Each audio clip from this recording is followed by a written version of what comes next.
Second World War goes beyond all boundaries in every category. We see more nations involved in a single conflict. We see casualties higher than ever before. Just a generation before, at the end of the First World War, the Great War, they didn't call it World War I because they expected that nothing like this would ever happen again. And a generation later, something happens that's even bigger and even worse in so many ways. We have the honor of making this year's Call of Duty called World War II. Our chance to tell the epic, gritty, visceral story of the world's greatest conflict. There is a genuine interest in producing a product that is historically authentic. Every part of this game has been researched and nuanced and studied and scanned and photographed. We really tried to get the respect and the details right of the game. This is about ordinary people doing extraordinary things. The brotherhood, the camaraderie, the guy next to me. That became the theme for our game. On a personal level, honoring the story was crucial for us, and it was something we really committed to. Our story weaves in and out of real historical events. We've gone to great pains to create those authentic battles. One of the biggest things we wanted to get across was a sense of camaraderie. The people you serve side by side with, you develop bonds with those people. Hopefully players will walk away from this story feeling like they really know these guys. Welcome to the Bloody First. And they care about them.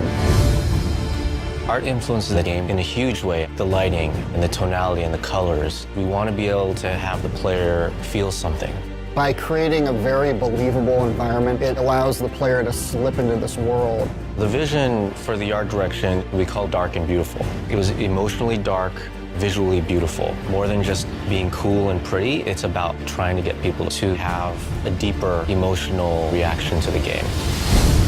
Our modeling department is amazing. The weapons, vehicles, the tanks, even the cars you might see on a city street. The level of detail is just phenomenal. It's a huge endeavor, but we have to stay true to the source material. We have to research and watch a lot of film, a lot of archive footage to see how combatants in World War II would behave. Sometimes the hardest things are the biggest payoffs. The combination of the model, the animation, and the audio creates that punchiness to the weapon. We record everything. Every location we record in for the game.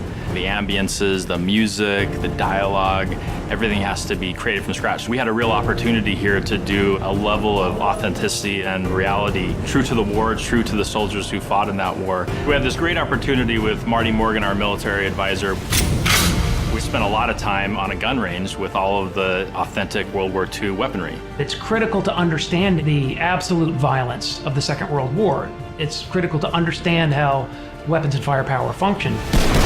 This is a story that's bigger than all of us. This is a whole new generation who might not have a lot of experience with in this time period. I think this is a great opportunity to have them experience that and feel that. We've made something pretty incredible, and I'm very proud of it. It's perhaps the greatest compliment I've been paid in my career to work on this project. This is the most powerful game I've ever worked on. It's very personal, it's very humbling. You know, I've been making games for over 26 years. And I'll tell you, it's the best game we ever made.